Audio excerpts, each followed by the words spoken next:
right, welcome back to One True Podcast. With me, as always, is Zach Smith. Zach, how are you doing? Doing great. Looking forward to getting back to the Midwest and maybe seeing some fall colors and all that fun stuff. So, yeah, Yeah, it'll be a good week. yeah. Zach is a Midwestern boy, and we got another one on with us today, and Rob Gray, who's been covering the Cyclones for 15 years, writes for the Cedar Rapids Gazette, among other platforms. Rob, you were just saying the weather's kind of nice up there. Yeah, it's starting to get that crispness Mm. of autumn. Unfortunately, the only color changes so far I'm seeing are due to stress because we've had the driest September in recorded history Wow. um, in Iowa. But it's still generally things are pretty green and yeah, it's a nice time to be up here for sure. Well, I Yeah. might still go find some, apple cider and donuts or something. That's, There you go. right up my alley. Absolutely. There's some nice local orchards in the vicinity of Ames, Oh, and so Well, I'm sure we'll get into that. I'm sure we'll get into that. when the crispness comes, I call that football weather. So why don't we talk some football? Guys, for the second straight week, the Baylor Bears will face an undefeated nationally ranked team in Big 12 play.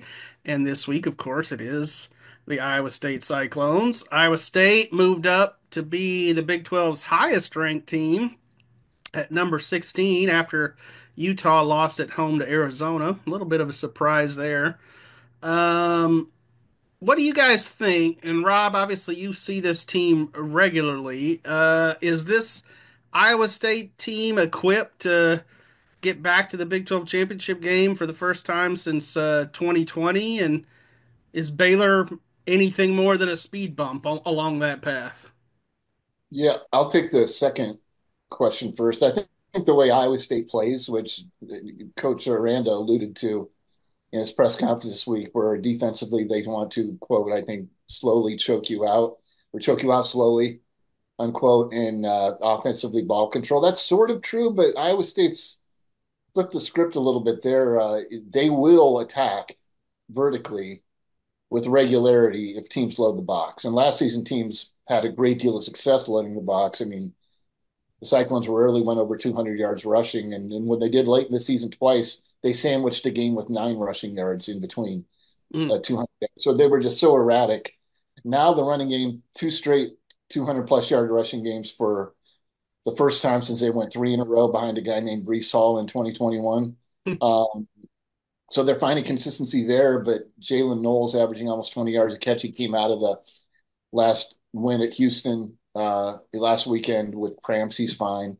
Jaden Higgins is kind of that proverbial security blanket. He had 8 catches, touchdown last week. First Cyclone to record touchdown catch in 6 straight games. So they've got the talent to. I didn't reverse it actually. I've got That's they've all got right. the talent.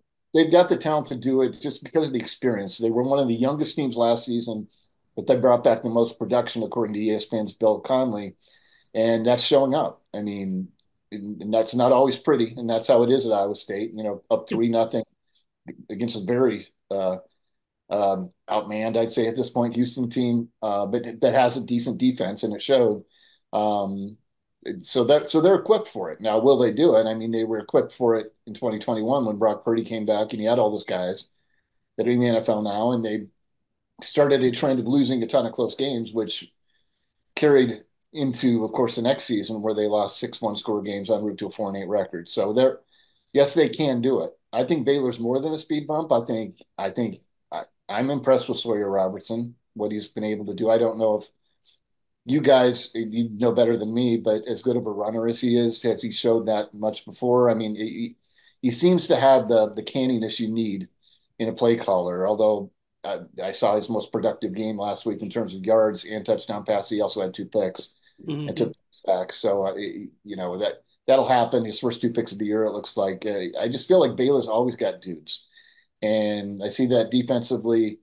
Uh, I see it particularly offensively, although it hasn't shown up in the run game. I look at guys like Hal Presley and Baldwin and I mean Coleman's the leading receiver, but he's only a junior. I mean, you got a lot of senior leadership there, and it feels obviously it's a hugely important season with with Aranda coaching status, after a really disappointing 2023. But I think Baylor's got the dudes to certainly keep this game interesting, despite Vegas, what it opened at 13.5. I don't know what it is now, but I think probably. I saw 11 and a half, maybe, or Oh, so it's coming down. Yep, yep. I think it'll be an entertaining game and probably a little bit more tense than Cyclone fans may expect or would like.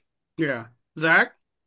Everything in my body is telling me to like pick Baylor to win this game. I think this is a spot where Baylor, you know, they have the dudes, and I believe Coach Aranda and Sawyer Robertson and Hal Presley when they say like we know there's talent here, right? Like they have the ability to win games, and I was listening to one of the national reporters podcasts, and they were putting Baylor on quit watch after that BYU game, and I completely disagree with that because I think that Baylor does have the kind of the horses to keep up with the best teams in the Big 12. Now, going to Iowa State to, a team like Iowa State that has so many good pieces and is built in a very specific way that can just kind of like sit on you, like this is not the best spot for a get back game. But so I still think it's going to be a close game. I think I would pick Baylor to cover, but I'm still going to pick um, Iowa State to win until Baylor can put together four quarters. I think Matt Campbell made a comment that Baylor is the best second half team in the Big 12, and the Yeah, stats but bear that out. big friggin' deal when you're giving up 31 in the first half. But would you be surprised if I told you Baylor has outscored its opponents in the first half this year as well? Wow. Well, Take away, but I mean, if you take away FCS opponents, they've been outscored by 20 points or so. So, yes, that is take it with a grain of salt. But, you know, uh, I love the way Matt Campbell has built his team and way he continues to build teams, finding those diamonds in the rough and kind of coaching them up to, it reminds me a lot about what Mark D'Antonio did with Michigan State. I think that's why I like him. So, yes, Iowa State is a team built back to get back to the Big 12 championship. And I think Baylor can be a speed bump. Now, will they be? We have yet to see them put together four quarters. If they can put together four quarters, then they will be a speed bump. well, that's the key, and I just I'm gonna have to see it before I believe it. You know what I mean? Like at this point, prove it to me, Baylor. I mean, I haven't seen you put together four quarters against a good team. So I'm picking Iowa State and maybe even to cover. You guys will take the close game. I'll take the blowout. Uh, so um, the is the fact that the Big 12's highest ranked team, um, only number 16 in the country, is that a sign of disrespect for this conference, or do you feel like maybe that's about right and it is more of a reflection of just kind of how wide open the Big 12 is this year? Yeah, I guess I think it's the latter. I think even coming into the season, it looked like, certainly on paper, with the healthy Cam Rising, Utah's a clear one. And then you could sort two through almost 13 and say they got a shot to be up there. I mean, I think realistically more was about 2 through 10. And we've seen some of those people who were there kind of fall by the wayside. I mean, Oklahoma State's lost two in a row, the first two. Kansas fallen off the map, and they were considered to be right there. But I thought it was going to be a league that was going to be, again, very challenging because a lot of similarly talented teams, not necessarily in the same ways, like UCF has an embarrassment of riches in its running game, for instance. And, you got teams that that are more balanced. You got teams that are offense heavy. TCU can score on anybody, but can they stop anybody? All that sort of thing. So that's I think there was not a team that you would think there's a top five team coming in outside of potentially Utah. And then of course they lose Cam Rising, and the backup's okay, but clearly their offense drops off significantly, and that certainly showed last week, but not just last week. I mean, it's Yeah, just same without him there. no doubt. I think it's about right. Like I think Iowa State and Kansas State and Utah are all probably pretty similar in terms of their talent level and everything. And I think that's a huge problem for the Big 12 because you watch that Alabama Georgia game, and like who in the Big 12 is competing with either of those teams? Like no one. And Ohio State just dominated Michigan State, and Oregon's about to do the same this weekend. And those are two look pretty juggernauts in the Big Ten. And I think that the Big 12 as a whole doesn't have a power team, a juggernaut. And I think that, as we move forward in this national college football landscape and looking at the playoff, like the Big 12 is probably going to only get one team in. And that team is probably going to be one and done. At least I would pick them to be one and done. And I think that's a big problem for the Big 12 if that sustains year over year, or hopefully it's just a 1 year thing, but I I whatever. don't think it will sustain year over year. I think it's just a funky year in terms of I mean, Rob mentioned it. Utah looked like the best team, but clearly Cam Rising means a lot to that offense. I still think there's room for the Big 12 champion to move up in the rankings as the season progresses and you build more wins and more quality wins and that kind of thing. But to Zach's point, yeah, I don't it doesn't look like they've got a team that can compete with Georgia or Alabama.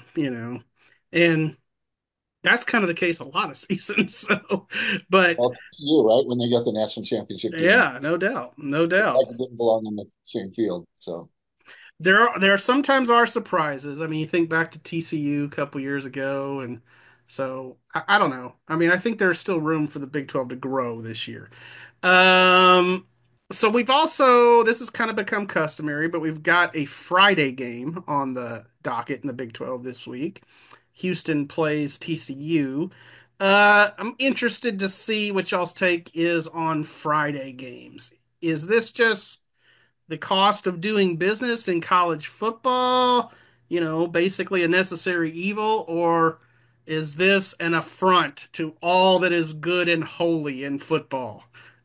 I think you kind of know where I stand, but go ahead, Rob. well, I think it's the cost of doing business. You look at how much college football has changed in the last, year and a half, and then you go back to all the schisms and realignment in the past. I mean, the NCAA dragging its feet when they knew they were going to get sued out of, because of the situation financially for players and versus coaches and TV contracts. So, given the landscape and NIL entering the picture for however long that'll happen until more organized things probably get set up and lawsuits get settled. I mean, it's the cost of doing business. It's just you gotta find TV spots and I guess I don't find high school football to be that sacrosanct, but again, it is in Texas. I know. Welcome to Texas, baby. So and Iowa's obviously huge too. I mean, it's just a different scale. So I'd say cost of doing business, but I can certainly see how purists and especially devotees of high school football would be like, come on, find a way to showcase games on another night. Sure. Zach? Brice, you're not going to like what I have to say about this. Well, go ahead. I love it. I want more Friday games. I want Oh, Thursday games. I want spread out college football as much as we can. I want more games on TV because, it's like, if I have the choice between watching Alabama and Georgia or Houston and TCU, like I'm picking Alabama Georgia but 10 I've times out got of you 10. at a Friday high school game, so you can't watch it But anyway. well, um, but like I'm saying, generally, like yes, in Texas, right here, like I'm gonna be at a high school game on Friday, but like I don't know, I just think that for the larger population, having more games on TV is a better, you're selling the sport, and I think that that is good. And you want more of that. And it's gonna, like you're not watching Houston TCU on if it's on Saturday. You're watching it if it's on Friday. The larger population. Yes, in Texas, high school football is a religion and it has its own Bible. And I get that. But like I think if you look at the bigger picture, I think having more games on more days is good for the sport. There's the Bible, by the way. Uh, Right. so I could not disagree with y'all more. I mean, I get that it's the cost of doing business, but I freaking hate it. And coaches, by the way, hate it. They don't want to play on Fridays. If you talk to any college football coach, but they have no say in it. I mean, it's all TV driven, it's all money driven. Um, and personally, I don't think that the NFL spreading its product out over however many days has helped. The Thursday NFL games are terrible every week. I mean, because it's short rest and, the product is not as good. Give those guys some rest. Make it Friday for high school football, Saturday for college football, Sunday for NFL, and I will die on that hill. All right. But we still watch. We still watch on Thursdays. We still watch. Like the Yes, ratings yes. are still astronomical. Watch my So, fantasy guy squirt out 0 points. That's what I watch. just Uh, because you don't watch the Rangers doesn't mean everybody else doesn't watch the, or that I'm mixing metaphors here, but yeah, you are. All right. We've also got a pretty big non-conference game. Obviously, everybody else is playing Big 12 games, but we've got UCF going to Florida. This is not a vintage Gators team, but just how big would this be for the Knights to go into Gainesville and maybe knock off Florida? Well, I guess I'll go first. I think it would be huge. I mean, the Big 12's had some of these stages against, I mean, obviously this isn't against a Big Ten or a SEC team with very mixed results, I guess I'd say so far. But I mean, Florida is still, of course, a brand name. Um, Definitely not a vintage Gators team, as they've demonstrated all season, and all the turmoil there as well. But I'm just interested to see how UCF bounces back because they look like a legit contender. And when you got that kind of running game and that kind of talent on offense, it's an intriguing. The Knights are really intriguing to me, and they were just blown out last week. So very important for the Big 12 to notch this win against another Power Four foe. And I think very important in helping to determine whether UCF is truly a contender or a pretender because its vulnerabilities on defense were really exposed last week. That I mean, you really like this is. I'm sure a lot of those people on a lot of the players on UCF were probably overlooked coming out of high school, so they certainly will want to win this game. And were they overlooking Colorado a little bit, looking ahead, perhaps? But this is I think UCF is in a unique spot where they can truly in the future of the Big 12, they're in a spot where they can really succeed. Fertile recruiting ground and, a good coach that has won a lot at past places. And obviously that program is not going to be afraid to pump money in there. So not only can they be, if they beat Florida, will it be a big win, but I think UCF and the Big 12 as a whole can kind of be another sleeping giant in this league, where it's just going to be even more chaos and just eating each other alive in this league. And I think UCF is they're going to be dangerous moving forward. And this game against Florida is only the start. so we did a series of features on all the Big 12 teams kind of leading into the season. I had UCF, and that this is kind of what I wrote about, which was just UCF not just competing against the Big 12, but competing against its in-state rivals from those other conferences like Miami, Florida, Florida State. And to me, they had this sucker circled. Like they were talking about it back in Big 12 media days. This is a big one for UCF and Gus Malzahn.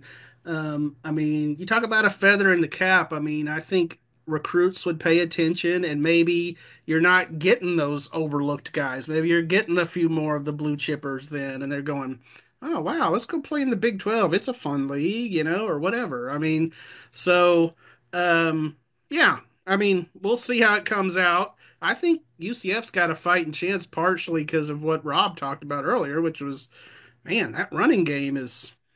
Whew, they put out some numbers. Their running stats are crazy. So anyway, all right. Well, so Rob Zach is headed to Iowa this weekend, to Ames, and I've been there several times over the years. I told him to go to Hickory Park.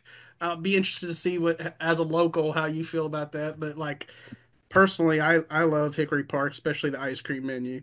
Uh, but and I also told him to check out that extremely impressive tailgate scene at Ames. That's just kind of legendary.